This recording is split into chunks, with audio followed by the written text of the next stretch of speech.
Sanitary waste, നമ്മളെ പാഡുകൾ, diapers പോലുള്ള സാധനങ്ങളൊക്കെ നമുക്ക് എപ്പോഴും തലവേദനയാണ്. പ്രത്യേകിച്ച് നമ്മളെ സ്കൂളുകളിലൊക്കെ ആണെങ്കിൽ ഒരുപാട് പേപ്പേഴ്സ് അല്ലെങ്കിൽ നമ്മളെ കുട്ടികളൊക്കെ ഉപയോഗിച്ച് കഴിഞ്ഞിട്ടുള്ള പാഡ് കാര്യങ്ങളൊക്കെ ഡിസ്പോസ് ചെയ്യൽ എപ്പോഴും നമുക്ക് ഒരു പ്രോബ്ലം ആയിട്ടുള്ള കാര്യമാണ്. അപ്പോൾ അതിന് വേണ്ടിയിട്ടുള്ള പെർഫെക്റ്റ് സൊല്യൂഷൻ എങ്ങനെ ചെയ്യാം, അതിനെ എങ്ങനെ നമുക്ക് ഡിസ്പോസ് ചെയ്യാൻ പറ്റും എന്നുള്ളതാണ് നമ്മൾ ഈ വീഡിയോയിൽ കാണുന്നത്. ഇതിൻ്റെ പേര് ഇൻസിനറേറ്റേഴ്സ് എന്ന് പറയും. എന്നുവെച്ചാൽ നമ്മൾ പല ബിൽഡിങ്ങിന് മുകളിൽ നിങ്ങൾക്ക് കാണാൻ പറ്റും, ഒരു കുഴലിങ്ങനെ മുകളിലേക്ക് ഉണ്ടാവും. എന്നിട്ട് അതിലേക്ക് അങ്ങനെ കുറേശ്ശെ നമ്മളെ വേസ്റ്റ് ഇട്ട് കഴിഞ്ഞാൽ നമുക്കത് കത്തിച്ച് ഒഴിവാക്കാൻ പറ്റുന്ന ഒരു ഡിവൈസാണത്. വീടിൻ്റെ അല്ലെങ്കിൽ നമ്മുടെ ബിൽഡിങ്ങിൻ്റെ ടോപ്പിൽ കൊണ്ടുവെക്കാം. ഇങ്ങനത്തെ ചെറിയൊരു സ്പേസിൽ നമുക്കത് ഫിറ്റ് ചെയ്യാനും പറ്റും. ഇത് നമ്മൾ ഒരു സ്ഥാപനത്തിൽ വെച്ചിട്ടുള്ള ഒരു ഇൻസിനറേറ്റേഴ്സിൻ്റെ വീഡിയോ ആണ് ഇപ്പോൾ ഇതിലുള്ളത്. ഇതിൽ നമ്മൾ സ്റ്റെയിൻലെസ് സ്റ്റീൽ യൂസ് ചെയ്തിട്ടാണ് ചെറിയ യൂണിറ്റുകളൊക്കെ നമ്മൾ ചെയ്യുന്നത്. സ്റ്റെയിൻലെസ് സ്റ്റീലിൻ്റെ പ്രത്യേകത അത് തുരുമ്പ് പിടിക്കുക അങ്ങനത്തെ പ്രശ്നങ്ങളൊന്നും ഉണ്ടാവില്ല. നമ്മൾ ഔട്ട്ഡോർ യൂണിറ്റാണ്. അപ്പം ഇതിൻ്റെ പ്രത്യേകത എന്താണെന്ന് വെച്ചാൽ നമ്മൾ പെട്രോളിന് മണ്ണെണ്ണ അങ്ങനെ എന്തെങ്കിലും ആവശ്യമില്ല. നമ്മളെ പാഡ് കാര്യങ്ങൾ ഇതിൽ ഇട്ട് കൊടുക്കുക. എന്നിട്ട് ഒരു ഡ്രൈ ആയിട്ടുള്ള ഏതെങ്കിലും പേപ്പർ കത്തിച്ചിട്ട് കഴിഞ്ഞാൽ അതിനുള്ളിൽ നിന്ന് കത്തിപ്പോക്കും. വർക്കിംഗ് പ്രിൻസിപ്പിൾ, നമ്മൾ ഹോട്ട് എയർ എപ്പോഴും ചൂട് പിടിച്ചു കഴിഞ്ഞാൽ അത് ഹോട്ടായി കഴിഞ്ഞാൽ മുകളിലേക്ക് പോകും.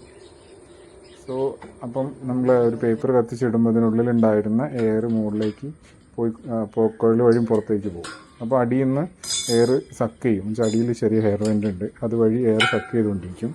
അപ്പോൾ അതിനുള്ളിലൊരു നാച്ചുറൽ എയർ ഫ്ലോ ഉണ്ടാവും. അപ്പോൾ അത് പ്രകാരം നമ്മൾ ഇതിനുള്ളിൽ ഇട്ടിരിക്കുന്ന സാധനങ്ങൾ ഒരു അടുപ്പിനുള്ളിലൊക്കെ നമ്മൾ ഊതുന്ന പോലുള്ളൊരു എഫക്റ്റ് ഇതിനുള്ളിലുണ്ടാവും. സോ ഈസി ആയിട്ട് പെട്ടെന്ന് തന്നെ കത്തിത്തീരും.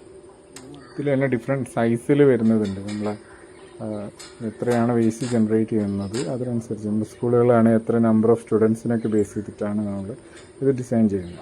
എത്ര സ്റ്റുഡൻസ് ഉണ്ടോ അതിനനുസരിച്ച് നമുക്ക് ഇതിങ്ങനൊരു ഡിവൈസ് നമുക്ക് കൊണ്ടുവെക്കാം. ഇത് നമുക്ക് ഏതെങ്കിലും ബിൽഡിങ്ങിൻ്റെ ടോപ്പിൽ വേണമെങ്കിൽ കൊണ്ടുവെക്കാം, അല്ലെങ്കിൽ ഏതെങ്കിലും ബിൽഡിങ്ങിൻ്റെ നമ്മളെ താഴത്തോ ബാക്കിലോ എവിടെ സൈഡിൽ വേണമെങ്കിൽ നമുക്കിത് കൊണ്ടുവെക്കാം. വളരെ പെട്ടെന്ന് ഞങ്ങൾ ഇൻസ്റ്റലേഷൻ കാര്യങ്ങൾ നമുക്ക് ചെയ്യാൻ പറ്റും. ഇത് ഫാക്ടറിയിൽ നമ്മൾ റെഡിമെയ്ഡായിട്ട് ഉണ്ടാക്കി വെക്കുന്നതാണ്. അത് കുഴൽ മാത്രമേ നമുക്ക് അവിടെ സൈറ്റിൽ വന്നിട്ട് ഫിറ്റ് ചെയ്യേണ്ടതുള്ളൂ. പലപ്പോഴും നമ്മൾ അടുത്തുള്ള ബിൽഡിങ്ങിനേക്കാളും ടോപ്പിലേക്കാണ് ഇതിൻ്റെ ഈ കുഴൽ കൊടുക്കുന്നത്. അതുകൊണ്ട് തന്നെ സ്മോക്കിൻ്റെ പ്രശ്നങ്ങളൊന്നും ഉണ്ടാവില്ല. അതിൻ്റെ ഹൈറ്റ് നമുക്ക് എക്സ്റ്റെൻഡ് ചെയ്യാനും പറ്റും. കൂടുതൽ അറിയുന്നതിന് ഞങ്ങൾ വാട്സപ്പ് നമ്പർ താഴെ കൊടുത്തിട്ടുണ്ട്. അതിൽ നിങ്ങൾക്ക് അയച്ചു കഴിഞ്ഞാൽ ഓരോ ഡിഫറെൻറ്റ് മോഡൽസ് നമ്മളെടുത്ത് എന്തൊക്കെയാണുള്ളത്, അതിന് എത്ര കോസ്റ്റ് ആവും എന്നുള്ളതൊക്കെ നമുക്ക് പറഞ്ഞുതരാൻ പറ്റും. ഒരു 25,000 മുതലുള്ള മോഡൽസ് നമ്മളടുത്ത് അവൈലബിൾ ഉണ്ട്. വീട്ടിലേക്ക് ഉള്ള ചെറിയ യൂണിറ്റ് മുതൽ 250 kg പെർ ഡേ ഒക്കെ ഹാൻഡിൽ ചെയ്യാൻ പറ്റുന്ന വലിയ ഹോസ്പിറ്റലുകൾ, സ്ഥാപനങ്ങൾക്കൊക്കെ ചെയ്യാൻ പറ്റുന്ന വലിയ കൊമേഴ്ഷ്യൽ യൂണിറ്റുകൾ നമ്മളടുത്തുണ്ട്. സോ കൂടുതൽ അറിയുന്നതിന് ഞങ്ങളെ എഞ്ചിനീയറിംഗ് ടീമായിട്ട് ഈ നമ്പറിൽ കോൺടാക്റ്റ് ചെയ്ത് കഴിഞ്ഞാൽ നിങ്ങൾക്ക് ഡീറ്റെയിൽസ് കിട്ടും.